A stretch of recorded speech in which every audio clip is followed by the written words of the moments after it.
This presentation is going to be on Book of Mormon geography. I've labeled it an introduction to Book of Mormon geography because that's pretty much all we'll be able to do today, is just kind of introduce it. There's really way too much to go any farther than just skimming the surface, but maybe another time. I wanted to start with this. I can get this out of the way first, and that is to read a statement by the church about their official position on Book of Mormon geography. And that is, the church does not take a position on the specific geographic locations of Book of Mormon events in the ancient Americas. So that's their official stance. They don't take a position. So if that's true, the question is, why study Book of Mormon geography? I want to read you two of my favorite quotes on this topic that kind of give a good reason why we should.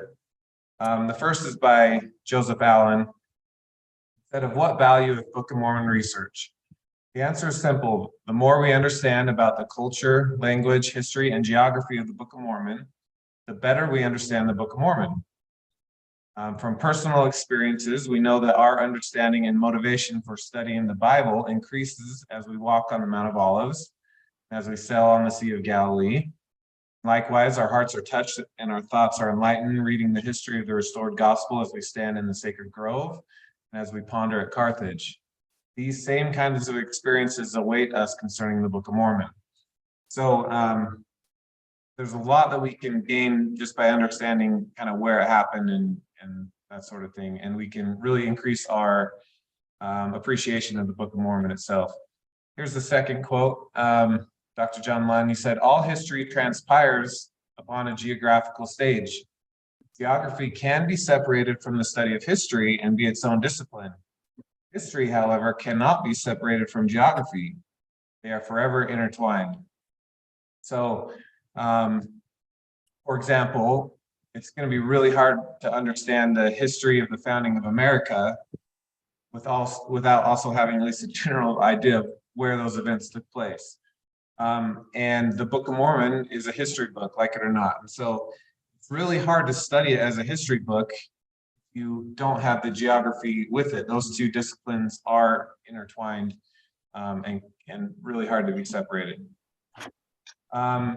So Recording in progress. He doesn't. You know, the maturity. Uh-huh. And like, Well, I don't know if I'm so you muted. recognize you right on. hey, Dave.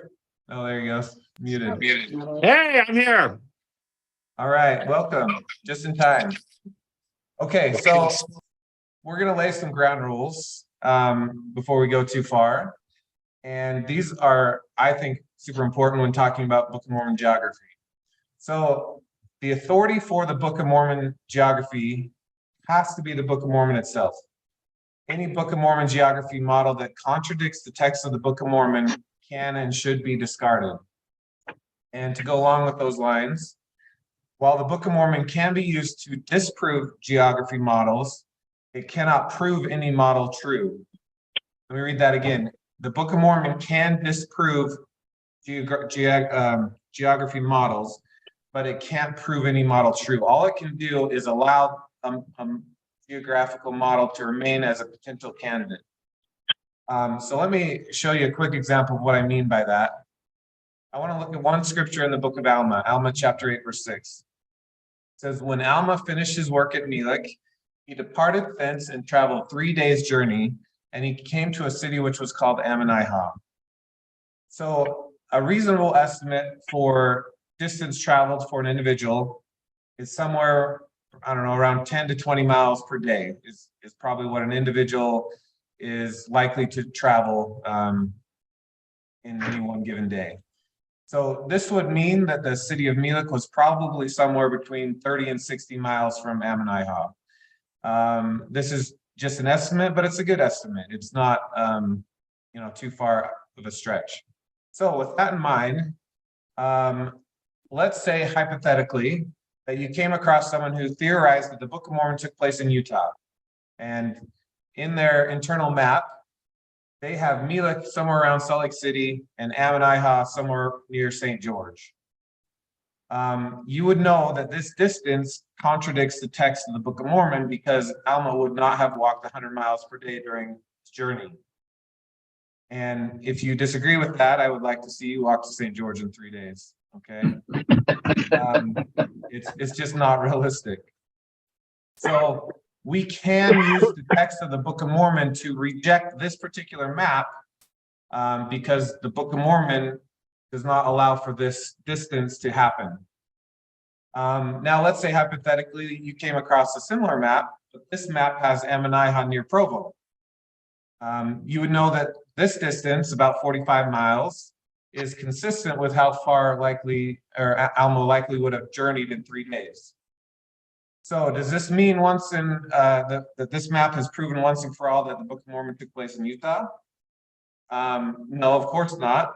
But the Book of Mormon does allow this map to remain a potential candidate of where the Book of Mormon took place until proven otherwise by the Book of Mormon, if that makes sense. So the Book of Mormon can disprove models true or false, but it cannot prove models true, if that makes sense. Hopefully it does. And there are over 600 references to geography in the Book of Mormon that we can test different areas against. So if a map passes one of these tests, then we should proceed to the next test, and so on. And we should not ignore any of these 600 criteria just because it doesn't fit with your proposed area. None of them should be ignored. Everything has to be clean for this to find out where the Book of Mormon took place, or at least have a candidate. And for those wondering, this exercise would eventually eliminate Utah as being a candidate. So, darn it, I know, that'd have been cool. Okay, another ground rule. Every Book of Mormon geography model should start with the Book of Mormon. We should find out what the Book of Mormon has to say about its own geography, and then construct an internal map based on what it says, and then go look for it in a real world setting and test it out.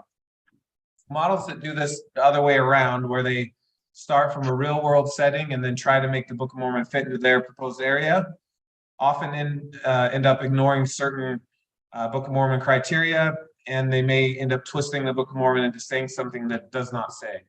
So I think that's super important, is to figure out what the Book of Mormon says first, and then look for a candidate, and not vice versa. Another ground rule is to think for yourself. Don't frame your opinions based on he said, she said. I see this a lot with this topic. It's, well, I heard someone say this and they're super smart, so that sounds good to me. It doesn't work that way with the Book of Mormon geography. You have to become educated about what the Book of Mormon actually says about its own geography, and then use your brain to compare what you know with other people's claims and come to your own conclusions.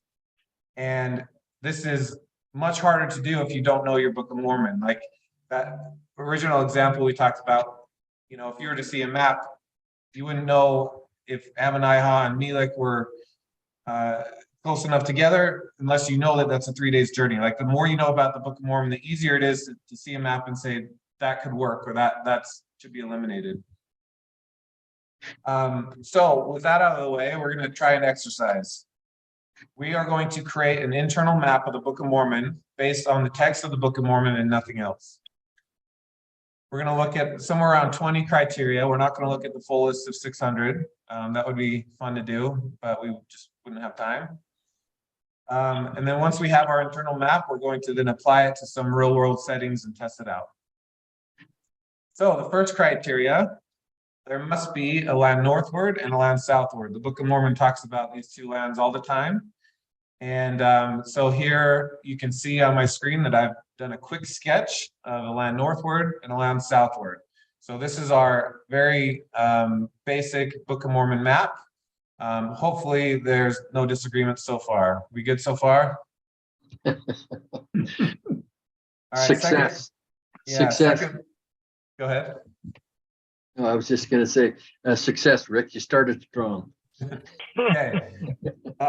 Second criteria, there was a narrow neck of land that separated the land northward from the land southward.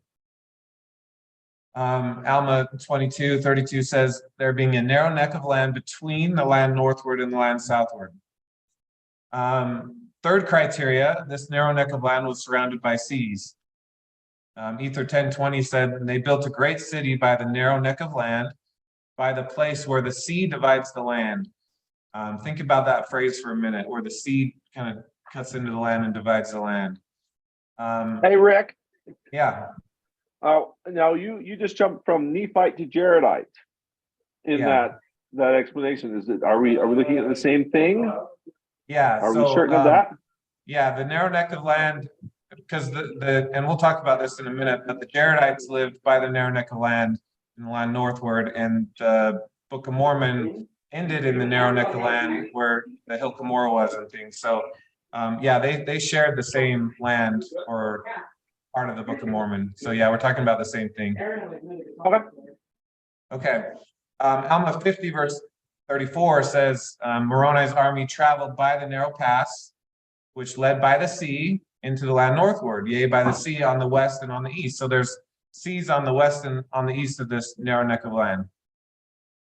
And Hagoth launched his ship forth into the West Sea by the narrow neck, which led into the land northward. So you can imagine on this map, he would have launched his ship towards the narrow neck of land and went up towards the land northward on the west coast. So I don't have this as a criteria, but we could kind of fill in up the land northward with coast. Fourth criteria, the Nephites lived in the land southward. 3 Nephi 3 verse 24, and there were a great many thousands of people who were called Nephites who would gather themselves together in the land southward. Lots of scriptures that talk about the Nephites living in the land southward. Fifth criteria, the Jaredites lived in the land northward. And the Nephite lands bordered upon the land which they called desolation, it being so far northward that it came into the land which had been peopled and been destroyed, speaking of the Jaredites, of whose bones we have spoken. Thus the land on the northward was called desolation. So the Jaredites lived in the land northward above the narrow neck of land. Sixth criteria, the Lamanites also lived in the land southward, but they lived south of the Nephites. Alma 22:33 says, thus the Nephites in their wisdom with their guards and their armies had hemmed in the Lamanites on the south, that thereby they should have no more possession on the north. So they kind of kept the Nephites down south so that they could enjoy the land, the northern part of the land southward to themselves. Seventh criteria, much of the land southward was nearly surrounded by seas. So on my map, I've extended these seas to come down from the narrow neck of land down to the land southward. And here's some scriptures that talk about this. The Nephite lands extended from the east to the west seas, and thus the land of Nephi and the land of Zarahemla were nearly surrounded by water. So where the Lamanites were and where the Nephites were, nearly surrounded by water. And I want to take a quick second to talk about these seas in the Book of Mormon. Some have argued that these waters were not oceans, but lakes. And this is one of those moments where I just want to apply one of our ground rules and just think for a second. The word that Mormon used to describe these waters was sea. It's the same word that Nephi and the brother Jared used to describe the body of waters that they crossed to get to the promised land, which we know were oceans. And the Nephites knew the difference between a sea and a lake. They described lakes differently from seas. For example, the waters of Mormon. And I believe the authority for this debate has to be the Book of Mormon itself. That's kind of one of my ground rules. Whatever the Book of Mormon says about its geography should take precedence over anything else. And I believe that we can and should be able to interpret the Book of Mormon literally, even when it comes to geography. And I think when it says seas, I think we can take that literal. The word given to Joseph Smith from the interpreters or Searstone in these instances was not a lake, it was not river, stream, pond, glacier, or any other body of water, it was sea. And according to Webster's 1828 dictionary, sea, which is of course a good reference because that was the terms used at Joseph Smith's day. So if we want to know what the Book of Mormon meant by certain words, that's our best reference. According to that dictionary, sea was defined as the ocean, as to go to sea. Webster notes that large bodies of salt water surrounded by land such as Baltic or Mediterranean, are exceptions. But then those large bodies of water inland and situated above the level of the ocean are lakes and not seas. And from what I see, there's nothing in the text of the Book of Mormon that should lead us to believe that these waters are anything other than what they claim to be, which I will go on record as saying they're seas or oceans. Eighth criteria, there was a Nephite city, Zarahemla, which was in the heart or in the center of the land of the Nephites. So on my map, I put Zarahemla kind of right in the middle of the Nephite lands and the land southward. Ninth criteria, there was a narrow strip of wilderness that separated the Nephites and the Lamanites. So in my map, I've drawn this green strip here representing the narrow strip of wilderness, and it divided the land of Nephites, the Nephites from the Lamanites. Alma 22:27 says that the land of the Lamanites was divided from the land of Zarahemla by a narrow strip of wilderness, which ran from the sea east to the sea west, and thus were the Lamanites and the Nephites divided. So this wilderness kind of acted as a border between the two lands, which we'll see more in a minute. And we will discuss what type of terrain this wilderness probably was later on. But first, I want to talk about our 10th and 11th criteria. There was a nearby river Sidon, which ran by the land of Zarahemla, according to Alma 2:15. So on my map, I drew a little river that ran by Zarahemla. And we know that Zarahemla was on the west of the river Sidon. We know this because Alma left the city of Zarahemla and went over the river upon the east of the river Sidon. So he goes from Zarahemla, crosses the river Sidon, and ends up on the east of the river Sidon, which tells us that Zarahemla was on the west of the river Sidon. 12th criteria.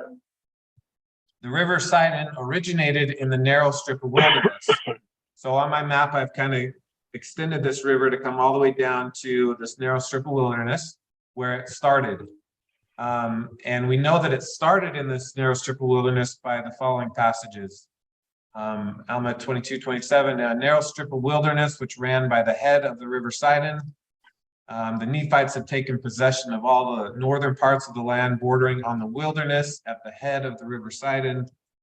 And they departed into the wilderness and took their journey roundabout in the wilderness by the head of the river Sidon. So all these scriptures tell us that the head of the river Sidon was in this narrow strip of wilderness. So the headwaters of a river is its source. It's the starting point of a river.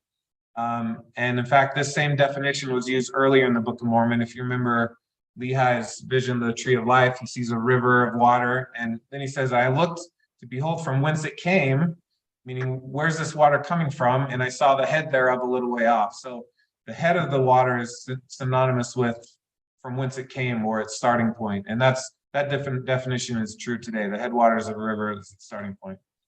So why is this important? Because if the river Sidon originated in the narrow strip of wilderness and flowed past Zarahemla to the north, then the river Sidon flowed from a south to north direction. And just a quick note on this, I've seen a lot of Book of Mormon geography models as having taken place in America, with the river Sidon being the Mississippi River. And the issue I have with that is that the Mississippi flows from north to south, not south to north as required by the Book of Mormon. And that's not to say that the Book of Mormon could not have taken place in America, but it does tell us that the Mississippi River couldn't have been the river Sidon. We have to look for another candidate in that area if we want that area to remain a candidate. Okay, 14th criteria. The distance from the land of Nephi, which is the Lamanite territory, to Zarahemla couldn't have been much more than about 250 miles. And so I drew, kind of where I'm referencing here from the land of Nephi to Zarahemla, somewhere around 250 miles, probably not much more than that. How do we know this? Well, Alma the Elder, with a party of a few hundred people, including women and children, journeyed with their flocks from the waters of Mormon in the land of Nephi to Zarahemla, and they got there in 21 days. So by comparison, the pioneers averaged about 10 to 11 miles per day over the Great Plains. Which means if Alma the Elder and his party averaged similar distance, 10 to 11 miles a day, then Zarahemla couldn't have been much more than 231 miles from the waters of Mormon, which was in the border of the land of Nephi. So by using this, by charting how long it took them to get from one area to the other, it tells us that there's a limit on how many miles this could have been. So, for example, if you're going to tell me that they traveled 20 miles per day from this area to Zarahemla, land of Nephi to Zarahemla, that's an extremely unrealistic distance for a group of that size to cover. I mean, they had their flocks with them, women, children. And so if you want to argue that the distance is, say, 420 miles, which is on average 20 miles a day, that's a red flag for me, because that's too far of a distance. The Book of Mormon does not allow that type of journey. 15th criteria, a distance from Zarahemla to the land northward was likely a similar distance, somewhere around 200, 250 miles again. So how do we know this? Well, Zarahemla was in the heart and in the center of the land of the Nephites. So, if it's halfway from the narrow strip of wilderness to Zarahemla, it's going to be another similar distance up to the narrow neck of land, because Zarahemla was in the center of the land of the Nephites. And a good clue that this is accurate is the Lemhi expedition. They're down in the land of Nephi, and they wanted to go appeal to Zarahemla for help, the city of Zarahemla for help. And they likely knew how long it would take them to get from the land of Nephi to the land of Zarahemla, which we now know is about 21 days. So when they took the wrong course and couldn't find it, they probably wouldn't have traveled more than double of that distance, or 42 days, before turning around. And yet they discovered the Jaredite ruins in the land northward, and they believed it was Zarahemla before turning back. So it's unlikely that they went more than double that distance and still thought that they found the land of Zarahemla. So it's just an estimate. It's not exact, but that's kind of a decent estimate. So thus in total, the total length from the land northward, where the Jaredites were, down to the land of Nephi, where the Lamanites were, where the vast majority of the Book of Mormon took place, was a distance of not likely greater than 500 miles. And by way of comparison, if you look at the Old Testament and look at that land, we know from Dan to Beersheba is only about 150 miles long and less than 75 miles wide. And here's a map of that. And yet 95% of the Old Testament took place in that region. So it's a very small region, and it allows for a lot of those Old Testament stories and events to have happened. And it's not a stretch to say that the Book of Mormon could not have occurred within a distance of 500 miles. But I don't think it could have been much more than that. Okay, so quick review. So far, we've shown 16 basic requirements for Book of Mormon geography based on just the text of the Book of Mormon. And we have produced a basic internal map with each of these requirements. So how have we done so far? Well, let's compare our internal map to others. I really like this map. This is Johnny Clark's internal map. And it just goes to show you how basic these maps can be. Like, you don't have to be a professional cartographer, or whatever it's called, the map makers, to produce a map of the Book of Mormon text based on the text of the Book of Mormon. It has the land northward, it has the land southward, it has a narrow neck of land, it has the East Sea, West Sea, narrow strip of wilderness, it has Zarahemla. Most of the stuff that we went over, this is John Clark's internal map based on his research. This map's cool. This is the first known internal map of the Book of Mormon that was ever published. And again, it's pretty old, but it has a lot of the same things that we had at land northward, land southward, narrow neck of land, riverside and running through the land of Zarahemla, narrow strip of wilderness, land of Nephi. I came across this map years ago and saved a copy of it because I thought it was cool, but regrettably never saved the source. But if memory serves, it appeared in a very early church publication in the early 1900s. Here's some other internal maps of the Book of Mormon that were produced very early on. The one in the middle is more modern, but the ones around it are pretty old, and we're not going to look at all of them, but they have a lot of the same basic outlines that we went over. This is Daniel Ludlow's internal map. Has a lot of the same characteristics that we described. And I like this map a lot because this was the map that I first came across when I first got into studying Book of Mormon geography. I came across this on my mission, and it really helped me understand the Book of Mormon, reading the Book of Mormon next to this particular map, which I've always appreciated, but again, very similar to what we described. I pulled this map from LDS.org. The author's unknown, but again, narrow neck of land northward, southward, Zarahemla, all the things that we've talked about are kind of here. Here's James Fulmer's internal map. Again, a lot of the similar characteristics. Here's the Book of Mormon Central's internal map based on what they believe. And again, it looks very similar to ours. Here's John Sorensen's internal map, who without a doubt has put more research into producing his internal map and also trying to coordinate where that is in the real world setting more than any other scholar has. So he's a good resource, I think, but that's his internal map. And last but not least, here's the Willow Creek Sixth Ward Wednesday night study group internal map. So how did we do? Yay! How did we do? Excellent. Okay, we'll add it to the list. So we're almost ready to apply our map to a real world setting. But first I want to add a few more criteria to our list. I want to talk about this narrow strip of wilderness because I think understanding what that was is super helpful in understanding the terrain of the Book of Mormon. So a careful examination of this narrow strip of wilderness tells us that it was a rugged mountain range. Now, here are the reasons why. According to Webster's Dictionary, 1828, the term wilderness is defined as a region uncultivated and uninhabited by human beings. So it doesn't tell us what type of terrain it was. It just tells us that wilderness meant uninhabited, uncultivated, just undisturbed by humans. So we're not going to gain much of an insight as to what type of terrain that was. So we have to keep digging to figure out what it was referring to. Here's a clue. There were food sources or wild game in this wilderness.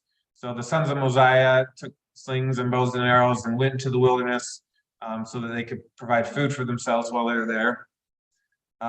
So this does not necessarily mean mountains, but it probably eliminates the sandy desert as being a candidate. The narrow strip of wilderness, as we talked about earlier, was a natural border between the Nephites and the Lamanites. Mormon described it as the wilderness which divided the land of Nephi from the land of Zarahemla. And in a similar way, many mountain ranges around the world today are also natural borders that divide states and countries. Quick examples, Iraq and Iran, Spain and France, Chile and Argentina, all are divided by mountain ranges. So that's kind of common. And this is important. Several groups lost their way when traveling through this wilderness, which suggests really rugged and thick terrain. Here's a couple examples. Ammon and his men said they wandered many days in the wilderness. The Limhi expedition were lost in the wilderness for the space of many days. The armies of the Lamanites were lost in the wilderness for many days. Any group that goes in here, if you don't know where you're going, you get lost. And so that kind of gives us lots of hints about what type of terrain it was. And in fact, the Lamanites chose several times to march their armies around this narrow strip of wilderness to attack the Nephites, rather than cut directly through it, which would have been an otherwise much shorter distance to cover. Instead, every time they go attack, they go to one of the coastal lines and go around the narrow strip of wilderness. Which they would not have done unless it saved energy and or was less dangerous. The The one and only time the Lamanites did march an army through this narrow strip of wilderness instead of going around it was in Helaman 1, when Coriantumr led an army of Lamanites and marched from the land of Nephi directly through the narrow strip of wilderness into the land of Zarahemla. And it took the Nephites completely by surprise. It says, for they had supposed that the Lamanites durst not come into the heart of their lands to attack the great city of Zarahemla. The Nephites instead expected the Lamanites to attack the cities around about and the borders as they had hitherto done. So, and here's another clue. The Book of Mormon often uses the terms mountains and wilderness interchangeably.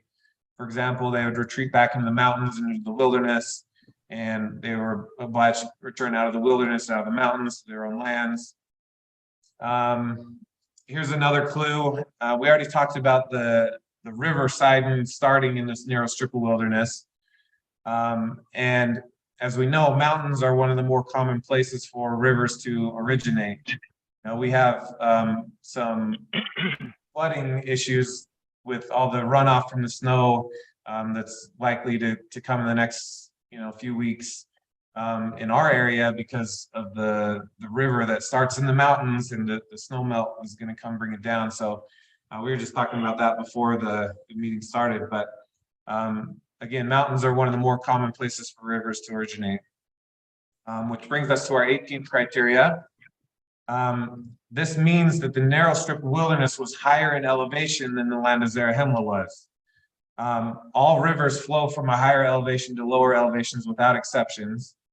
And since the river Sidon originated in the narrow strip of wilderness and ran by the land of Zarahemla to the north, this means that the narrow strip of wilderness was higher in elevation than Zarahemla. And in fact, the Book of Mormon is very consistent when speaking of the elevation between these two areas. For example, whenever groups travel from the narrow strip of wilderness into Zarahemla, they are always described as going down to Zarahemla. So for example, and they departed out of the land of Nephi into the wilderness, and they were led by the power of his arm and through the wilderness until they came down into the land which is called the land of Zarahemla. Here's another example. Therefore, the king of the Lamanites had gathered together his armies and did cause that they should march down to the land of Zarahemla to battle against the Nephites. And similarly, when the reverse journey is made, when groups go from Zarahemla to the narrow strip of wilderness, they're always described as going up from Zarahemla. So, for example, I would speak to you concerning a number who went up into the wilderness, and they departed into the wilderness with their numbers which they had selected to go up. Wherefore they went up into the wilderness. And there's a few more examples. So the consistency of the Book of Mormon on those two lands is really incredible to me. And these two terms, up and down, they have to be describing elevation as opposed to direction, because if they were directional statements, north would be up and south would be down. But that's opposite of how the Book of Mormon uses them. South is always up in the Book of Mormon because the author is describing elevation, not direction. And if you remember Nephi, he did something similar when describing his travels to and from Jerusalem. Nephi always went up to Jerusalem and down into the wilderness, which is consistent with the landscape of Jerusalem, a city built on a mountain range. So even as far back as Nephi, he's using these terms to describe elevation as well. So this issue of elevation is perhaps the strongest evidence we have that the narrow strip of wilderness was a mountain range. But when you combine that with the headwaters of Sidon starting there, the rugged terrain, and all the other reasons we talked about, a mountain range becomes the best and perhaps only candidate. So why is this important? Well, this is important because we know that the Book of Mormon mountain range stretched from coast to coast. It stretched from the sea east to the sea west.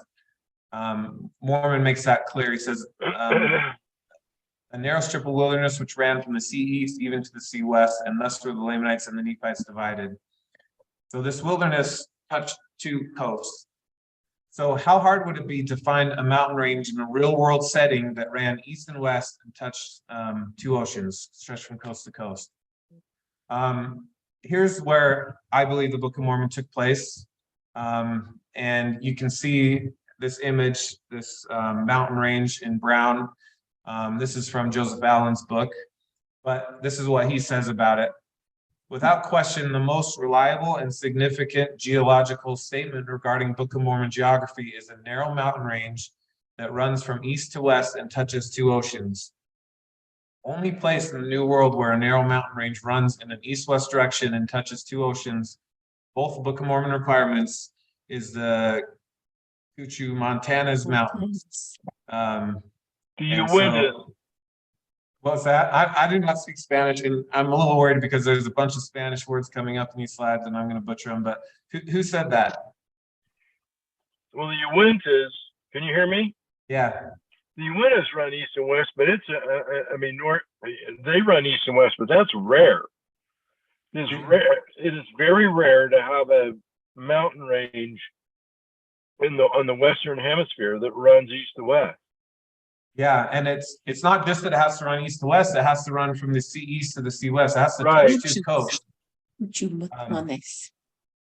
Oh, who said that? What, Cuchumapanes? Yeah. I did. I took 4 years of Spanish. All right, Linda, I'm going to rely on you here in a little bit. Okay. Okay, so here's another map of this mountain range. You can see in red the higher peaks of the mountains. Again, kind of highlighting what we talked about with that image. Here's a few photographs of this mountain range. As you can see, it's pretty it would be pretty hard to get through that unless you knew what you're doing, in my opinion.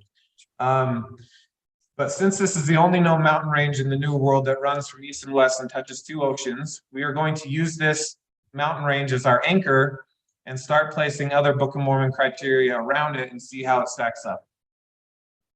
So Mesoamerica, which just means Middle America, Southern Mexico, Guatemala area, it has a land northward, it has a land southward.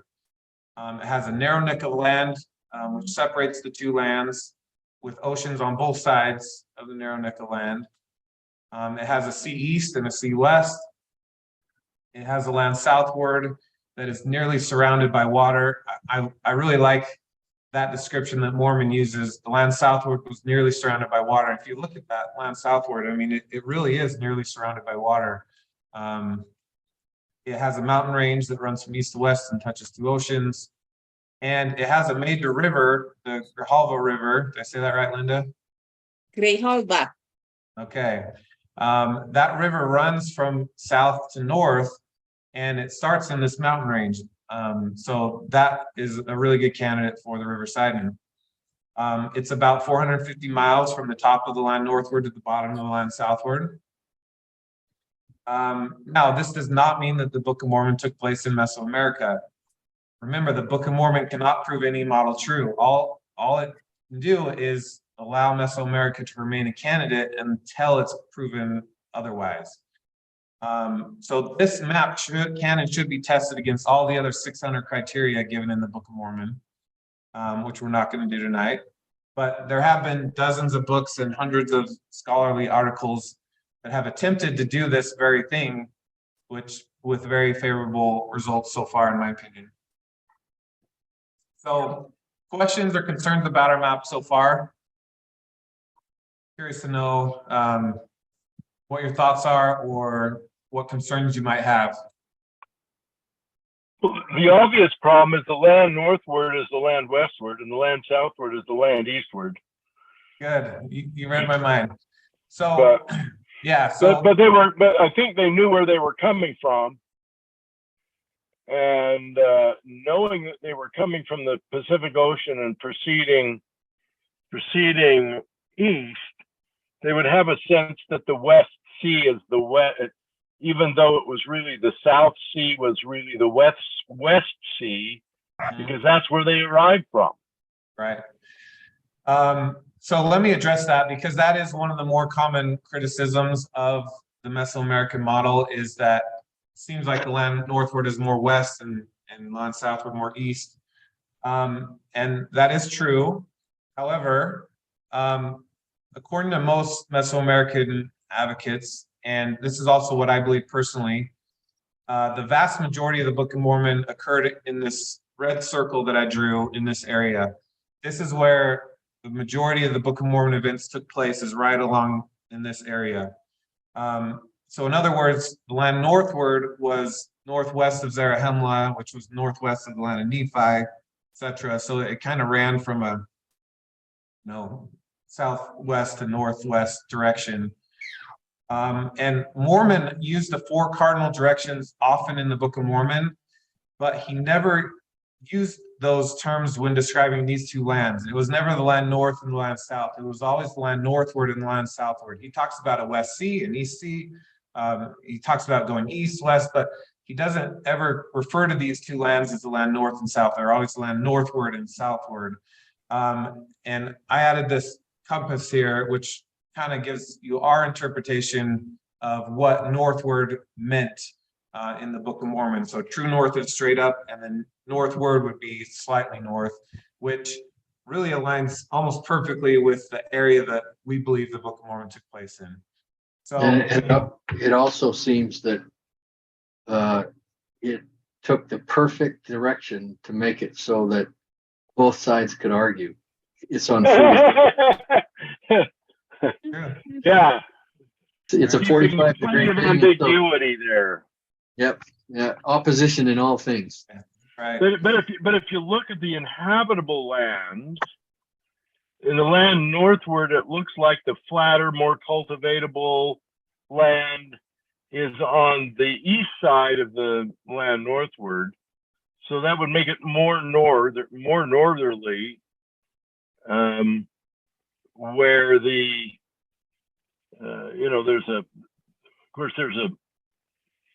but if you're going in the land southward and you head up to you head up to the Yucatan Peninsula, that's really north. Yeah. Yeah, and I don't think the events in the Book of Mormon took place that far at all. I think a lot of them were right there in that area that I drew. So anyway, it is an argument, and I just don't think it's a big deal personally. So with that being said, I've kind of tilted our internal map and tilted it slightly northward to kind of fit a little bit better. So in my opinion, this exercise that we just did is the best way to find the Book of Mormon lands, because you're using the text of the Book of Mormon as the sole authority for the Book of Mormon geography and nothing else.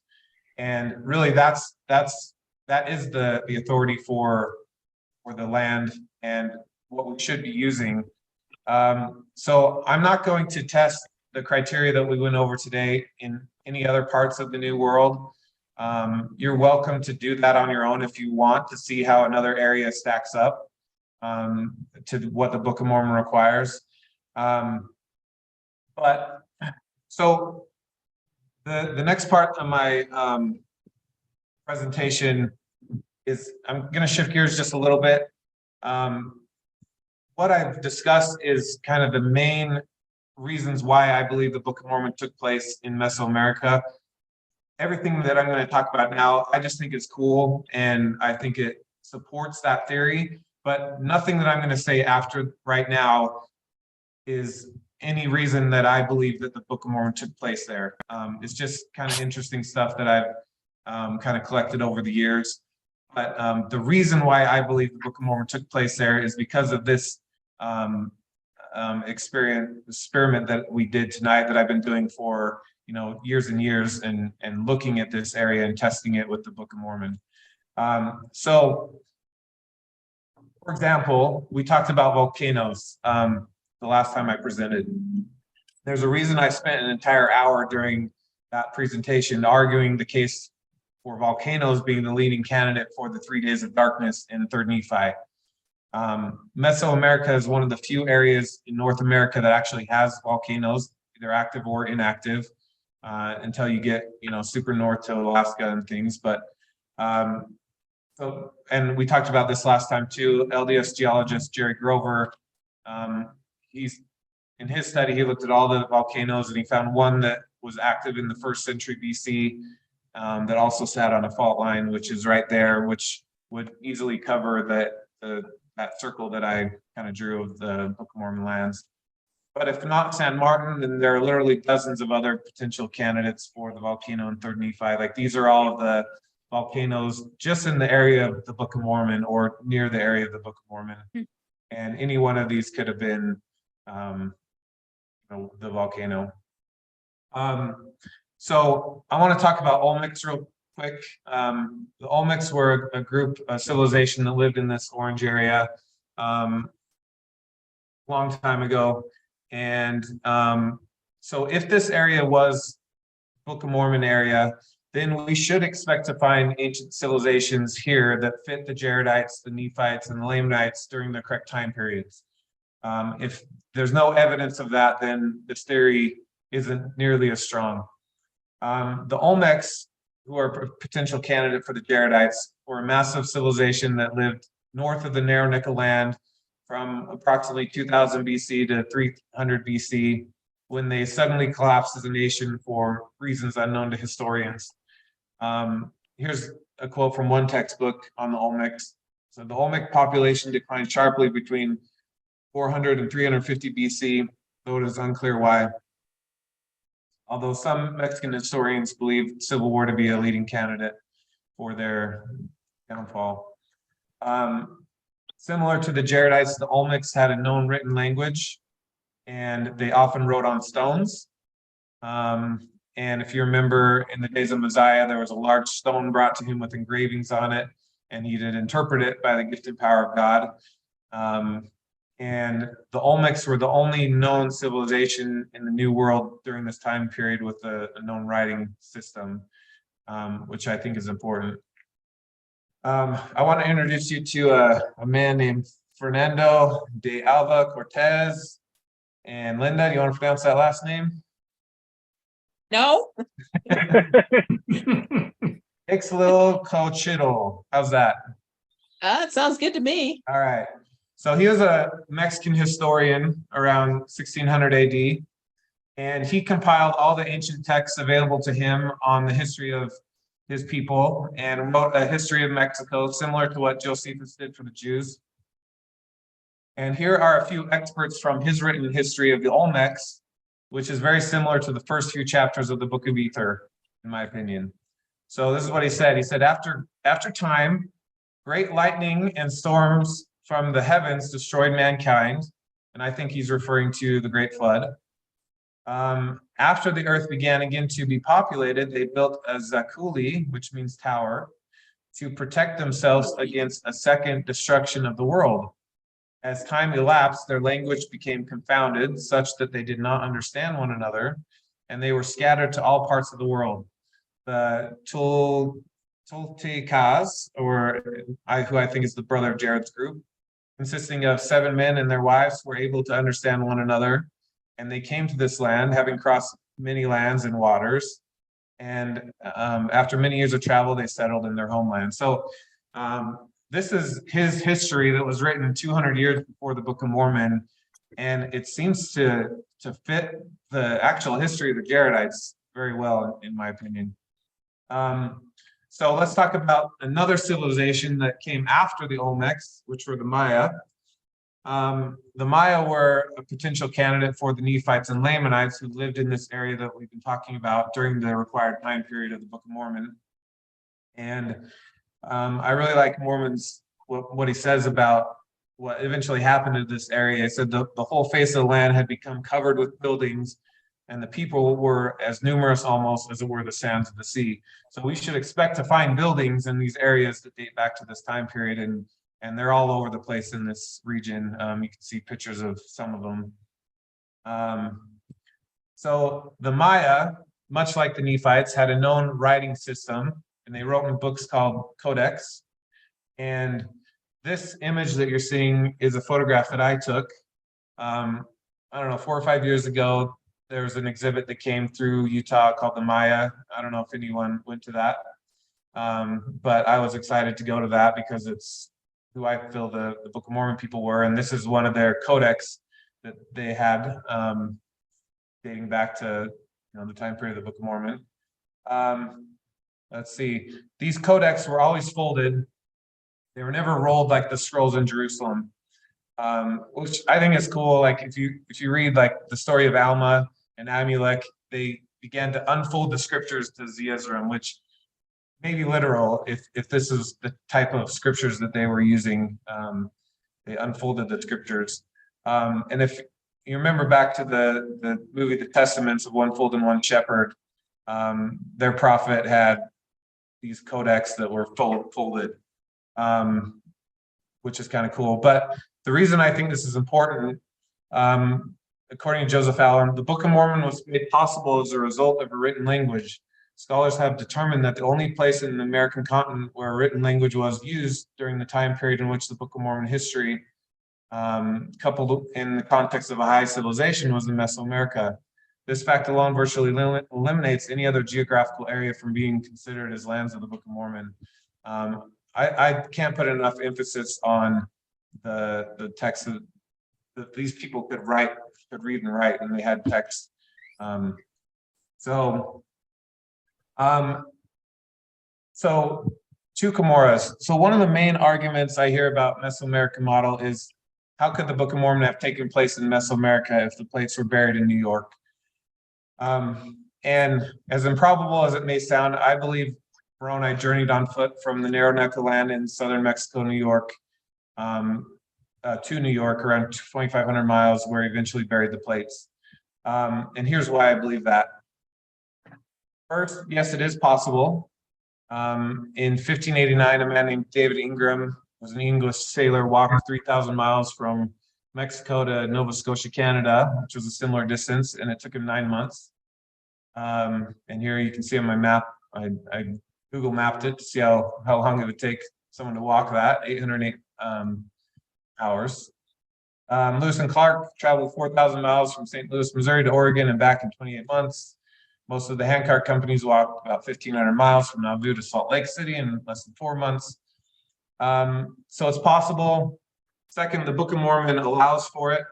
In 385 AD, Mormon stated, "Behold, I, Mormon, make this record." He's talking about the gold plates, out of the plates of Nephi, and hid up in the hill Cumorah all the records which had been entrusted to me by the hand of the Lord, save it were these few plates, meaning the gold plates, which I gave unto my son Moroni. So the Book of Mormon says that the gold plates were not buried in the Nephite hill Cumorah with the rest of the records. Instead, they were given to Moroni. And Moroni did not bury the gold plates until 421 AD, which is 36 years after Mormon gave him the plates. So during this 36-year period, Moroni stated, "I wander whithersoever I can for the safety of mine own life." In other words, Moroni did not stay at the hill Cumorah after the final battle. He wandered. And where did he wander to? Well, he didn't go south because they were putting to death anyone that would not deny the Christ. I think he went north. And 36 years is more than enough time to walk that distance. So would you be willing to walk that route if the Lord asked you to? Well, Moroni was willing. He said, "Whether I go, it matters not." And it might be hard for us to understand why the Lord would ask someone to make that trek, but it was a different culture and different time back then. They're used to walking everywhere. For example, the Lord asked Nephi to walk 1,300 miles across the Arabian Peninsula, and we don't think anything of it. It's just, oh yeah, he walked that far, not a problem. So we talked about this briefly last time I presented it. It came up, and so I wanted to include a few slides on this. Patriarch McBride and Andrew Hamilton, who were contemporaries of Joseph Smith, drew 2 maps of Moroni's journey from the Book of Mormon's hill Cumorah to New York during this 36-year time period. Here's the first map. It's a little hard to read than the second map, which I'll show you in a minute, but each of these men said they got their information from Joseph Smith directly. So I've highlighted a few key points, but each of their maps says it's the Moroni started in Bountiful in Central America, and each of their maps show Moroni journeying through Mexico, then to Utah, then across the Midwest to Ammon-on-Diamond, then to Palmyra, New York. And so I'll show a little bit more evidence why I believe Joseph Smith believed that as well shortly, but we talked about this last time. Brigham Young dedicated the site of the Manti Temple, and he said it was where Moroni stood and dedicated it. So it has to be built here. And a similar thing was said about St. George as well. So Cumorah wasn't called Cumorah until W.W. Phelps in 1833. It's been a tradition ever since. But here's my candidate for the Hill Cumorah, Cerro Vigia in Veracruz, Mexico. It's in Olmec territory, Jaredite territory is required by Ether. It's located just north of a narrow neck of land. It's located near a sea. It's located near another prominent hill in the area, which is Hill Shim. It satisfies several other requirements as well. But that's Cumorah. So you guys tell me, I'm about at an hour, which I know we'd like to keep these to. I'm almost done, probably about 10 more minutes, I would think. Go Is for it. that okay? Go for it. Yep, keep Are you going. finished? Okay. People- Okay. I want to talk about climate. So what type of climate was the Book of Mormon? Was it cold? Was it tropical? Was it somewhere in between? I wanted to read this quote by David Palmer. What the record does not mention with respect to climate is just as important as what it does say. For example, did the winters work a great hardship on the Nephites as they later would upon the Mormon pioneers? The journals of the Mormon Trek west are filled with stories of hardship and death caused by the cold winters. The fact that cold or snow is not mentioned even once is strong evidence that no part of the Nephite history took place very far north. By contrast, a temperate, tropical, or subtropical climate is suggested. The Nephite problem was tropical fevers, not harshness of winter. So here's a couple examples of how we're able to conclude a tropical or subtropical climate in the Book of Mormon. So the first month in the Book of Mormon corresponds closely to our April. We know this because the great storm at the crucifixion of Christ occurred in the first month of the year. So Christ was crucified on Passover around April. So the first month on the Nephite calendar was approximately our April. So with that in mind, we can quickly build out a Nephite calendar, and we can know that when they reference the fourth month, they're talking about July, or the 11th month is February, so forth. And I want Hey, to, Rick, yeah, wouldn't we, I mean, that also corresponds with the Jewish calendar. does The it? first Yeah. month of the Jewish calendar is Nice on. roughly April. Yeah. The seventh month is roughly October. Is there evidence that it was? I mean, I know there's evidence in the Aztec calendar that it's solar, but the Jewish calendar would have been lunar. Yeah. The calendar used, the Jewish calendar was lunar. Many of the ancient calendars were lunar. Is there any evidence in the Book of Mormon as to whether it was a lunar calendar versus a solar calendar? I haven't mean, found any solar- evidence, but I can look into that for you and research that. But I haven't come across anything that would give us a hint either way. I Unless think anyone you else could knows. assume lunar calendar because lunar is universal. Everybody can follow the moon. Yeah. And it would make sense that the Nephite calendar would follow the Jewish calendar because they were following the law of Moses.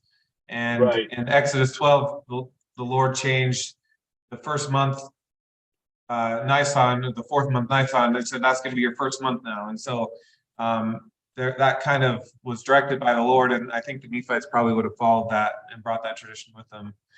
But yeah, good question. I'll have to look into that. So if you think back to Alma and Amulek, the text says they spent many days naked in prison. They stripped them of their clothes and put them in prison for many days. And this was in the 10th month of the year in the city of Ammonihah. The 10th month was our January. The human body is not meant to survive more than a day or so naked in freezing temperatures and would die quickly of hypothermia if not treated. And for this reason, it's unlikely the Book of Mormon could have taken place anywhere that has freezing temperatures in January. I think that's a big clue that will tell us that it was not cold during this January.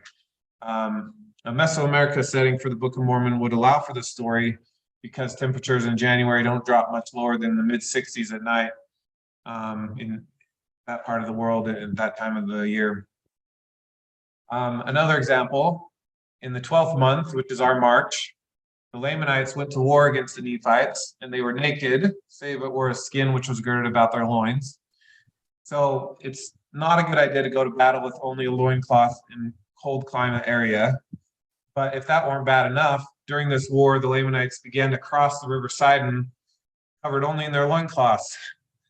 This would have been a death wish in Logan, Utah, for example, right? Like it just would not have been realistic to assume that they were crossing rivers not wearing any clothes in March in a cold climate. But it wouldn't be an issue in Mesoamerica. Okay, I wanted to end on this. So in 1839, there was a man named John Lloyd Stevens, who was an explorer, and Frederick Catherwood, who was an artist. And together they went down to explore southern Mexico, Guatemala area, and found these ruins and drew pictures of them. And they published a book about their findings, a 2-volume book called Incidents of Travel in Central America, Chiapas, and Yucatan. It contained 124 drawings of Maya ruins. Here's a couple of them from their book. This work was the first of its kind. Prior to this, next to nothing was known about any ancient civilizations in Mesoamerica. This was really kind of brand new information that there were civilizations here. This is kind of the first time it was brought to light. A copy of these 2 volumes were sent as a gift to Joseph Smith in 1841. Joseph Smith wrote a thank you letter to the person who gave him these books. It wasn't Stevens and Catherwood that sent it to him, it was someone else, but he wrote a thank you letter to him, and this is what he said in the thank you letter: that I received your kind present, which to me is the more interesting as it unfolds and develops many things that are of great importance to this generation and corresponds with and supports the testimony of the Book of Mormon. So that last phrase, that these ruins correspond and support the testimony of the Book of Mormon, why did Joseph Smith believe that they did that? Why did he believe that these ruins supported the testimony of the Book of Mormon? Well, I'll give you my opinion.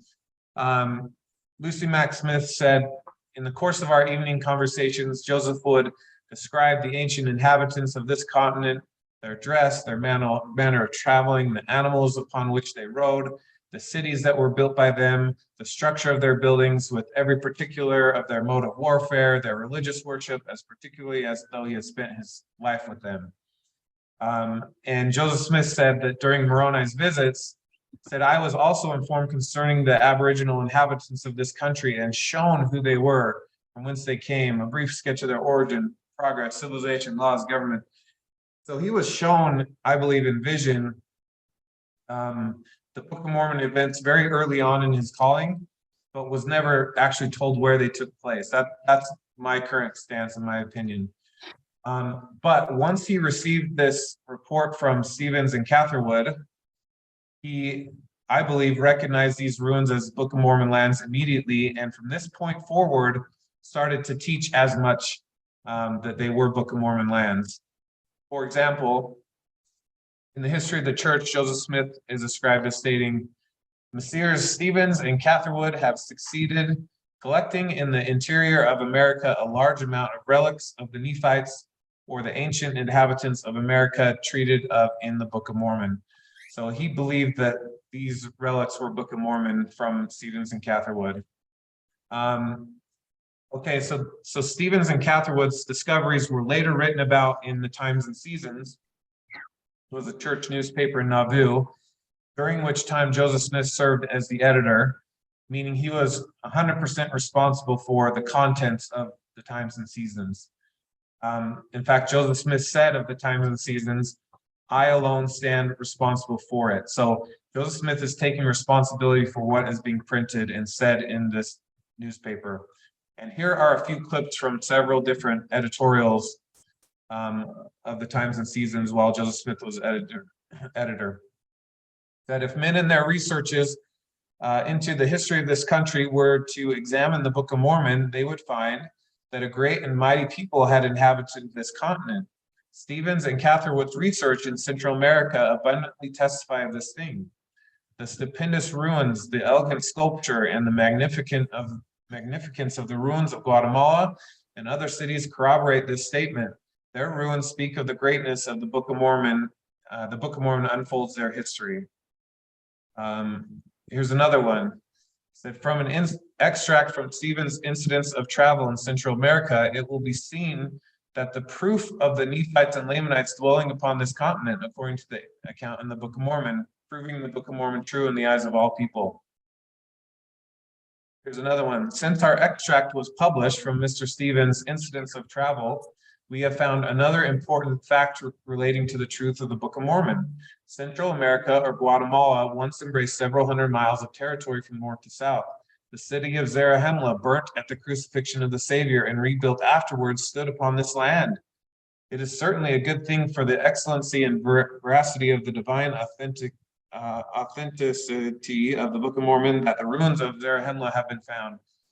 So again, Joseph Smith, as editor, is kind of supporting these ruins as Book of Mormon ruins. Here's another one. Said, let's turn our subject, however, to the Book of Mormon, where these wonderful ruins of blank are among the mighty works of the Nephites. So here's the city blank. I don't know how to say it, Linda, help me out. But there's the ruins that he's talking about. Go ahead. No, I don't know how to do Okay. I think the QUE is qua. Okay. It's Palenque. Okay. Is it There you go. Palenque? So he's the editor of this newspaper is saying that these ruins right here are the mighty works of the Nephites.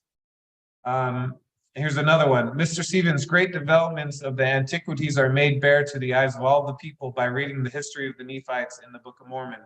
They lived about the narrow neck of land which now embraces Central America. So several different articles from the Times and Seasons attributed the Maya ruins as Book of Mormon during the time that Joseph Smith served as editor. So the question is, can we attribute these statements to Joseph Smith or not? Well, remember, he said, I alone stand responsible for it. In 2007, the church published the following statement about Joseph Smith's editorial role in the Times and Seasons. It said, Joseph Smith wrote or dictated some material for publication. Also, he frequently directed a scribe, another member of the First Presidency, or another trusted individual to write an article regarding specific matters he wished addressed. The prophet would then endorse the text, having approved it as represented his thinking, and publish it under his name. So the conclusion is Joseph Smith either wrote these editorials himself, dictated them by scribe, or commissioned someone else to write them and afterwards approved them prior to publication. And if we're wrong on that, at the very least, if these articles were published by someone else without Joseph Smith's knowledge, although the evidence strongly suggests otherwise, then a retraction and correction would have certainly been made at the direction of Joseph Smith. However, none ever came. In fact, Joseph Smith did make corrections to several other articles while serving as editor during this same time period, but never any on this subject. What he said never got any correction. So there is strong evidence that Joseph Smith believed that the Book of Mormon took place in Mesoamerica. So as I close here, this is why I favor a Mesoamerican model. The geography of the Book of Mormon, narrow neck of land, east and west seas, rivers, lakes, mountains, elevations, etc., fits Mesoamerica better than any other model I have yet to see or study. And again, this is the primary reason. All other reasons are secondary, but there are volcanoes in this region. One of the few places in North America. There were known civilizations in this area at the correct time periods. The Olmecs and the Maya were the only known civilizations at this time who had a written language, which is a requirement for Book of Mormon civilizations. It has a tropical climate, which fits the Book of Mormon, and of course, Joseph Smith's statements in the Times and Seasons. So, and there's more reasons that I didn't have time to cover tonight. Maybe I'll return to this topic again if it's something you guys are interested in at some point, but that's kind of an introduction to the Book of Mormon geography and kind of some of the reasons why I believe it took place there in that area. So questions, comments? I'm done. I just want to give you a big applause. It was Yeah. wonderful, Rick. I thought it was great. Oh, thank you guys. My son Brett served his mission in Veracruz, Okay. and he spent almost all of his time out with the natives rather than in the city.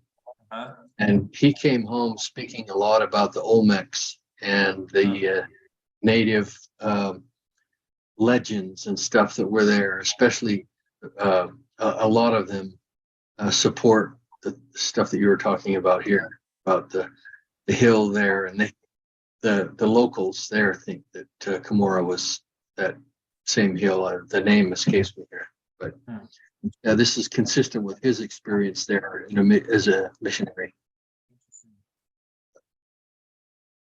Yeah, it's amazing. It's amazing, Rick, to put all that together. It's great to see it and see the arguments all at once. Thank you. It's a fun topic. It's caught my attention for a long time, and it's never ending. There's always more you can learn about it. And so I'm constantly learning as much as I can about it, but I feel like have a long way to go. So Nice job, So- Rick. So I have a question about the two Cumorahs. Because there's some writings about in the history, and I've talked to Ron Esplin about this a couple of times, about there being a library in the Hill Cumorah that seems to morph from the Hill Cumorah in New York to Central America to get to the different records. yeah. Have you run across that? Yeah, essentially it was Oliver Cowdery and Joseph Smith. They were shown a vision of that hill and went in there. We don't know where that hill is. I mean, you can go anywhere in vision, as a lot of prophets have before. And so to have an argument that hill that they saw in vision had to be in New York, I don't think you have to conclude that, but that's just my opinion. What do you think? I don't know. I haven't come to a conclusion on it. Ron said that whatever it was, the Lord was perfectly able of getting them where they needed to be. Yeah. Here or there. I can send you some information on that particular topic if you want, but because I have read about that before, and there's some pretty good arguments on that. I think it's been addressed pretty thoroughly. Yeah. And then I also find it so interesting, the amount of foot mileage that Moroni had to put on. Yeah. They had 36 years to do it.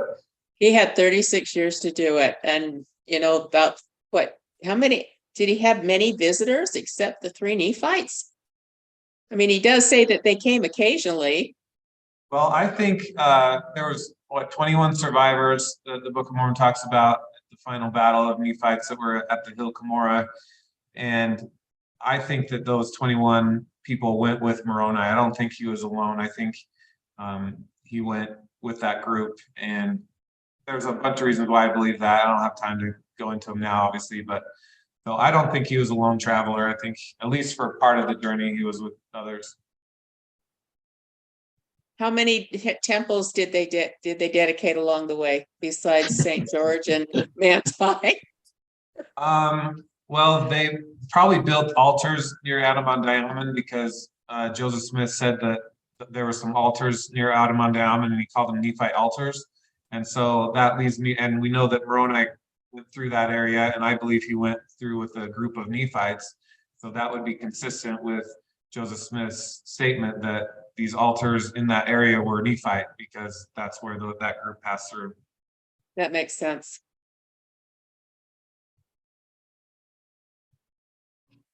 Dave, I know you have something. What is it?